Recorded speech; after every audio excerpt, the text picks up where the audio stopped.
On a sunny and beautiful morning, four friends gathered in the big garden near their homes. They were Salim, Nada, Karim, and Laila. They had decided to spend the day playing and exploring among the tall trees and colorful flowers. Laila said as she held her friend Nada's hand, "I'm so excited." "I heard there's a little rabbit living near the big tree," Karim laughed and said. "And I heard there's a treasure hidden under the old apple tree." Everyone laughed and started running among the trees, hiding behind trunks, jumping over small rocks, and picking yellow and blue flowers. Time passed as they played hide and seek. Nada covered her eyes and counted to 10. 1 to 3.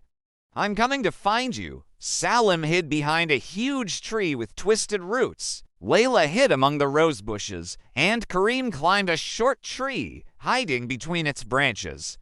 After Nada found everyone, they sat on the green grass under the shade of the big tree and took out some juice and sandwiches from their bags, enjoying their snacks happily. Salim said, "What do you think about going on an adventure into the little forest behind the garden?" Nada replied hesitantly, "But it's a bit far. What if we get lost?"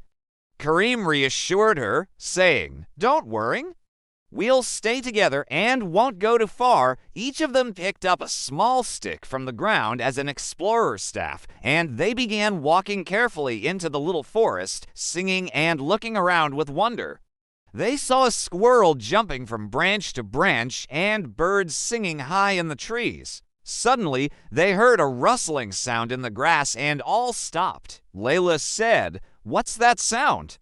They cautiously got closer, and suddenly a small white rabbit came out of the grass, looking at them with wide eyes while nibbling on a piece of carrot.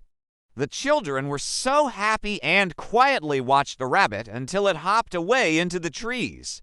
"We played, explored, and saw the rabbit." Karim laughed and said, "I guess Laila was right, there really is a rabbit here." The sun began to set and the sky turned a beautiful orange. Before they left, they wrote a note on a small piece of paper and tied it to the trunk of the big tree. They returned to the garden, laughing and sharing what they had seen. They sat again under the tree's shade. Nada said, "This is the best day we've ever had in the garden." Salim smiled and said, "We should come back tomorrow and discover even more." Everyone nodded in agreement. Nature friends were here. We love the garden and promised to return. And so the day ended, and the children returned to their homes with joy filling their hearts, looking forward to their next adventure among the trees.